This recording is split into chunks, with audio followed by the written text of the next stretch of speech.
Want to see something? So a year ago, a year ago, no longer, more than a year ago, probably fall of 2023. Oh gosh, something got into my eye. My friend shot a short film and I played in it, and I've got a poster for it. It's still in post-production. It's a short film, but I can show you a poster. Isn't it cool?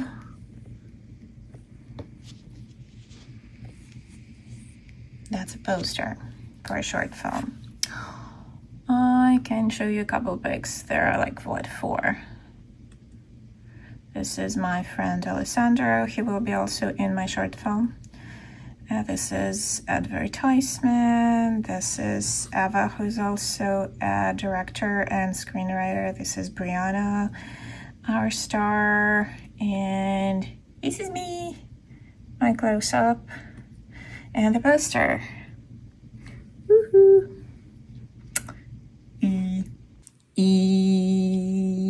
I am happy very much. As you can see, it sometimes takes really long time.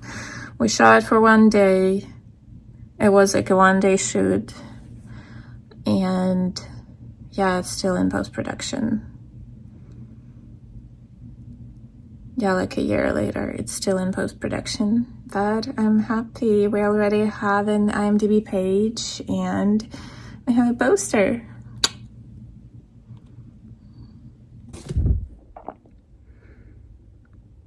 You know, I've been reflecting on 2024, and it turned out to be so useful to have this journal. And I literally looked through every single month. And it was so cool to see my progression. I think I have something to be proud of. Yeah. Somebody told me, a friend of mine, she told me that 2024 was a year of karma. And I believe in karma.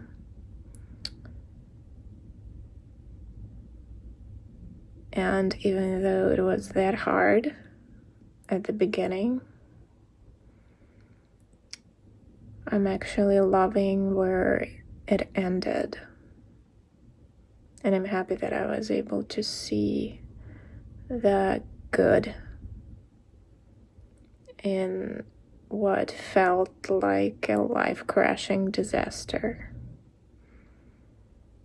So I wanted to share that, if you don't mind. So January, I learned that my dear husband wanted to live separately for a while, maybe for a year or so. That came out of nowhere to me. It's like later I realized that, like that thing that my memory does, that it kind of erases all the bad memories temporarily. So if they're shocking, then forever. And I really didn't remember anything bad that happened when everything was good, as I thought. So I was absolutely destroyed, sad, depressed. I felt this, like huge void inside of me, and I couldn't find anything that could fill it. I understood people who did drugs, who drank like crazy, who jumped into other relationships quickly, because it felt absolutely unbearable to keep feeling that pain every morning, go to bed with it, wake up and feel it again the minute you open your eyes. It was so bad. I lost appetite. I lost so much weight that it was unhealthy. Like, that was really, really bad. Really bad. But I still had my acting school at that time, and we were preparing for the showcase, and I had to urgently start looking for the apartment.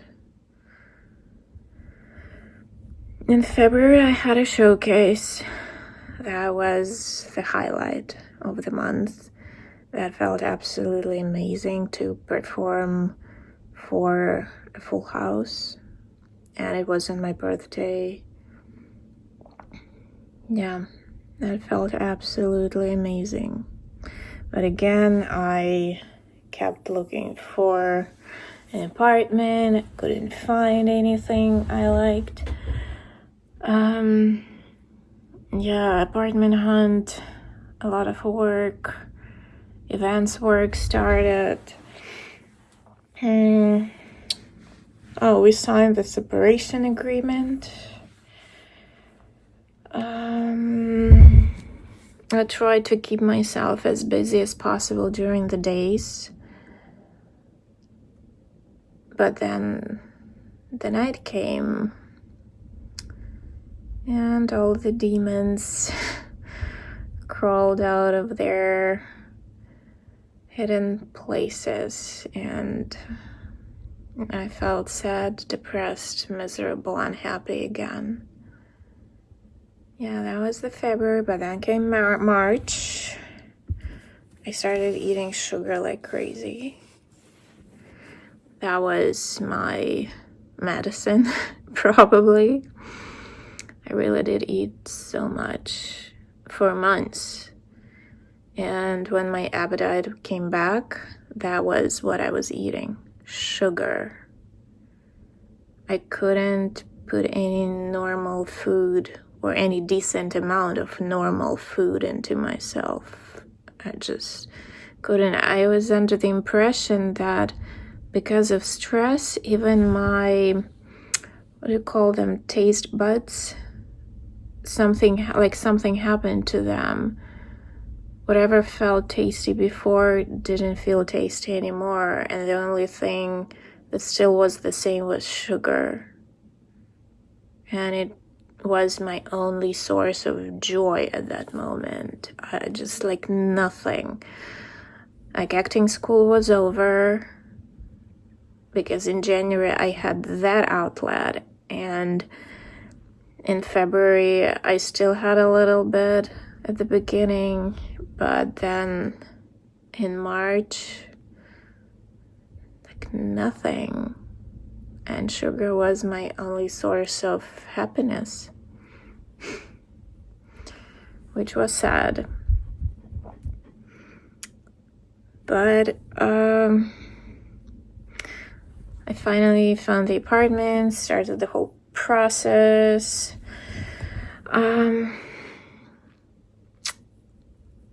Crying a lot, of course. I was mourning almost 13 years of my life, and that felt unbearable and absolutely unbelievable. Yeah.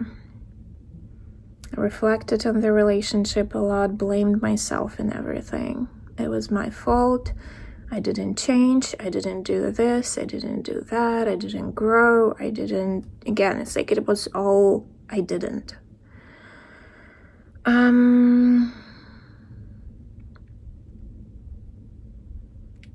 Sometimes I felt better, but it was kind of like a swing, you know.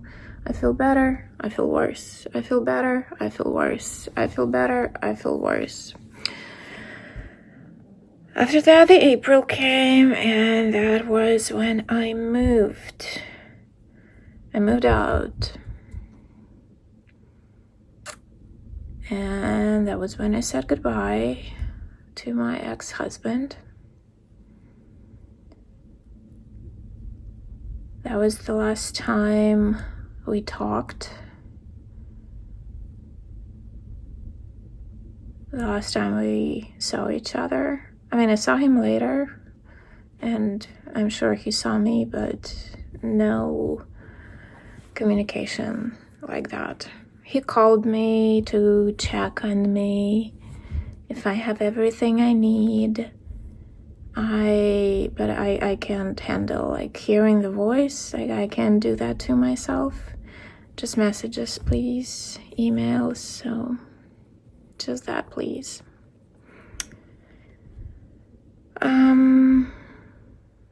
Cried a lot. April was tough.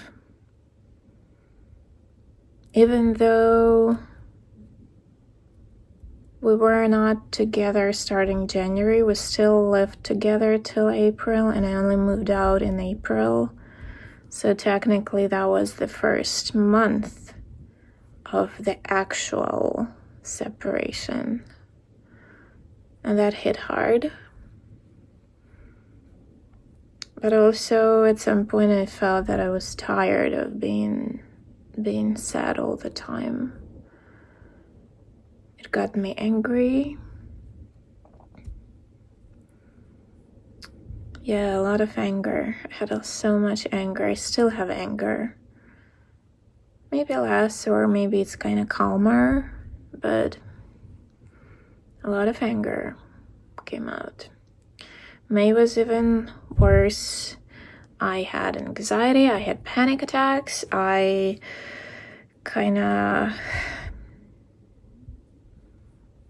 that was like the first time in my life when I started seeing nightmares. Like, different. At some point I thought that maybe I'm living in some haunted apartment, because that was crazy. Like, the dreams I saw, they were crazy. I saw him in my dreams, and it was like, what the hell are you doing here? Like, whenever I saw him, I was either yelling at him, or it was like, leave. What the hell are you doing here? How did you get in here? So I guess my anger manifested in my dreams too. And I was eating sugar like crazy. Then came June. I was eating sugar like crazy. I injured myself over and over again. My breakdowns became smaller, though. I still had them, but they didn't happen every day, and if they happened, when they happened, they didn't last for hours or days. It was some time, but then again I was able to move on. That was the month when I lost a friend in Ukraine. Yeah, freaking war. And also, I think that was the month when my healing started, because I started working on my short film, which now I'm realizing that it is my closure. It is my closure on this whole situation. July, tons of sugar again. Mom's visit, which was a highlight. She helped me so much. It was just incredible. We did a lot of shopping, walking, going to interesting places. Saw Cabaret with Andy Redmayne. He's incredible. I worked in the apartment. my fridge broke. I got another one, which was absolutely painful. I worked for Netflix for their background work for Black Rabbit. There is I don't know if it's out there. So there is a scene at a restaurant where a guy and a girl, they kind of argue. He comes in, she's already at the table, then he kind of storms out and she goes after him. Somewhere there, I'm there at one of the tables. When people recognize that it's him, somewhere there, it's me. And maybe like a blurry spot, that's me. And I kept injuring myself over and over again. August, I think, is the month when I started moving on. My mom left August 1st, I think. And of course, after she left, I got a throwback, but for a little bit. Then I think I started really realizing how badly I was treated. Before that, I was always blaming myself for the breakup. It was just my fault because I didn't do this, I didn't do that, and mainly I didn't change. I didn't become what he wanted me to become, which is ridiculous. And yeah, that kind of was a month of eye-opening. Then I remembered like the first months of whatever, like what happened. Whenever I talk to someone, explaining and telling them that it's my fault, I didn't do this, I didn't do that, people always stopped me like, wait a second, why do you blame everything on you? And in August, I started realizing it, like, wait a second, it's not just me.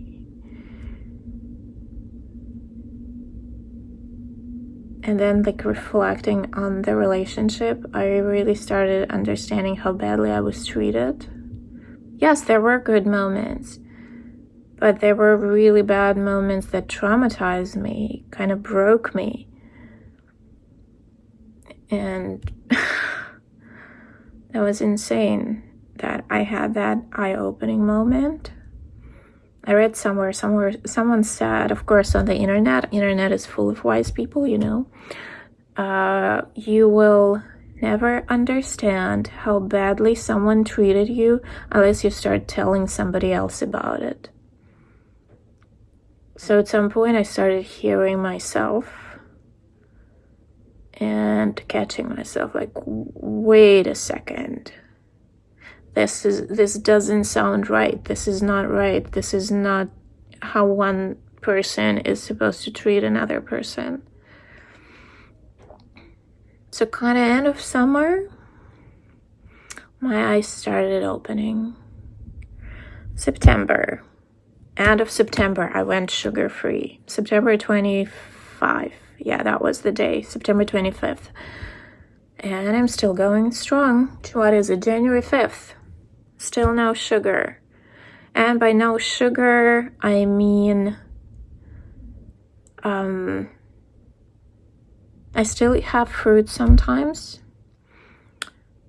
I had mocktails whenever I went somewhere with people, but that's basically it. Like mocktails, what? It's juice. So, but no like chocolate, no meringue, this is like no whipped cream. This is my addiction thing. Like I'm absolutely indifferent to like cupcakes, muffins and stuff like that, but like chocolate, meringue and cream, whipped cream, sometimes it feels like I could die for that. And chocolate ice cream probably. Oh, caramel ice cream, oh yeah, salted caramel ice cream. with a cone, with a waffle cone. Oh my god. Sometimes it really feels like I could die for that one. But so far, going strong. I'm thinking maybe I'll tweak it a little bit to allow myself to have a dessert if I go somewhere with someone, but not to get it home. But I don't feel strong about it yet, because, what if I put it in my mouth and then it's like I don't see anything, and then I will wake up at home after my sugar coma, and around me there will be like chocolate wrappers, empty containers from ice cream, and so on. So thinking about it. But yeah, September I went sugar-free. I realized the importance of baby steps. Again, I knew this information a long time ago, but then suddenly, again, my eyes opened and I read about it and on a different level. I kind of comprehended the whole thing. After that, what is it? I finished the script, the first draft. I finished it, but I kept injuring myself. I realized that I finally moved on, but the next day I saw him, my ex-husband. It's like the universe is, are you sure? Let us test you. Are you sure? So I moved on. Sorry, it's cold here, so I'm in a hood. Yeah, I saw him. I know he saw me. I saw it with my peripheral vision. I have a good peripheral vision. I didn't look at him. I didn't want to have this, eye-to-eye contact. Nope. I'm not letting you have this moment. He was biking. And I was like, what the hell are you doing in my street? This is my street. You know exactly where I live. Okay, whatever. So, but yeah, I kept injuring myself. That was September. October. I got one woman suggested me to model for her jewelry brand, which was absolutely mind-blowing for me, and I kept sabotaging it. So she needed kind of this area of me, and what I did, so I scratched myself a day before it. She said maybe she would need more, with the face and everything. The morning of the shoot, I woke up having a cold sore here on my lip with nothing telling me that it was coming. It felt ridiculous. Absolutely ridiculous. October, actually, October was kind of huge for me because, I worked 2 background works. I worked for Elspeth. I worked for Caught Stealing, and on the set of Caught Stealing, a new movie of Darren Aronofsky with Austin Butler in a leading role, I got my 2 SAG vouchers, so I need just 1 more, and I can join the Actors Guild, Screen Actors Guild, which means better jobs, better pay, and which also means that if I work enough, I can have insurance through them. That is huge for me because I have guaranteed insurance for the next 2 years. But after that, and I don't want to buy the state insurance because doctors hate it. Nobody wants to treat you if you have a state insurance. And it costs enormous amount of money. Okay, that, I had tons of work, events work, any other work I could get. And I had no sleep. I was constantly tired.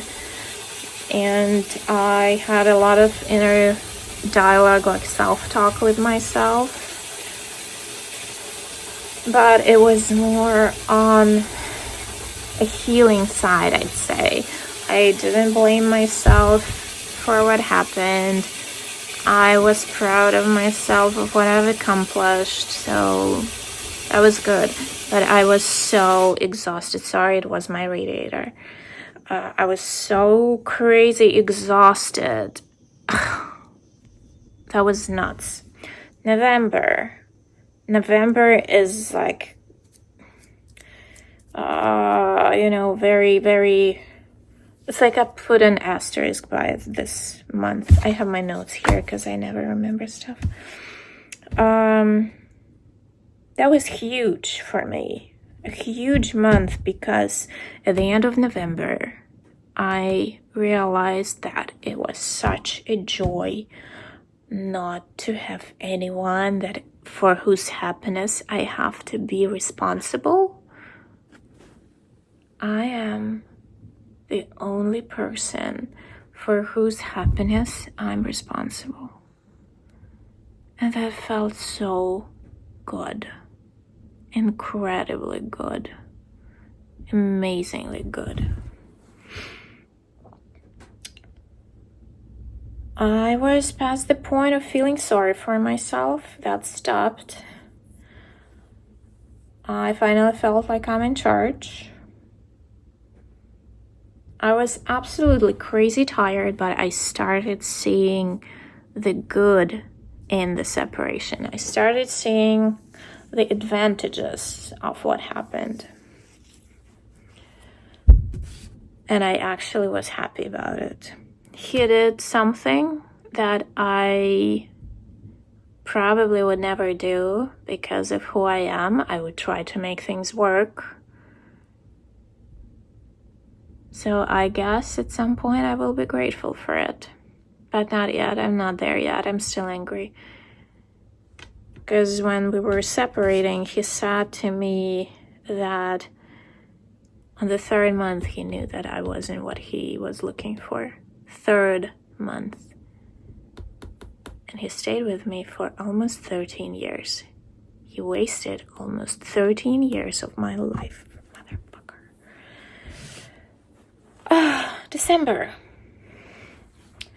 December, less work. I had a great holiday mood. I helped my friend with her play, which felt also amazing. I started questioning certain definitions about myself that he put into my head. Like, am I really like that? Am I really always awkward in social situations? Well, I guess maybe not. Maybe it depends on people. Why not? And I guess that was it. It was a slow month. And that was the month when I decided that 2025 will be my year. And yeah, because I sabotaged myself with delaying my work, I didn't start doing anything towards my goals on January 1st. But come on, tomorrow is Monday, so why not? Tomorrow is 2025, right? End of the week doesn't count. I guess that's it. And I was so happy. Like, after reading through all of this, I was so happy with that dynamic I saw, with the development. I'm actually very proud of myself. And yes, I finished this year alone, but I'm not lonely. And that's amazing. I'm not lonely. I'm happy with who I am, what I am. Yes, I could have done better, but if I could have, I think I would have. So if I didn't do better, it means I couldn't. So, yeah, I'm proud of myself. And I hope 2025 will be much better. I will just go upwards and onwards, just like Amy said. Upwards and onwards. Onwards and upwards. I think that was the vice versa. Okay, whatever. So I had kind of philosophical Sunday, as you can see. But it's okay. We need it sometimes, right? I hope you had a great Sunday. And I'll talk to you tomorrow. Oh, it got warmer, finally. I'll talk to you tomorrow. Let's start the next week strong. As usual, thanks so much for listening. Bye.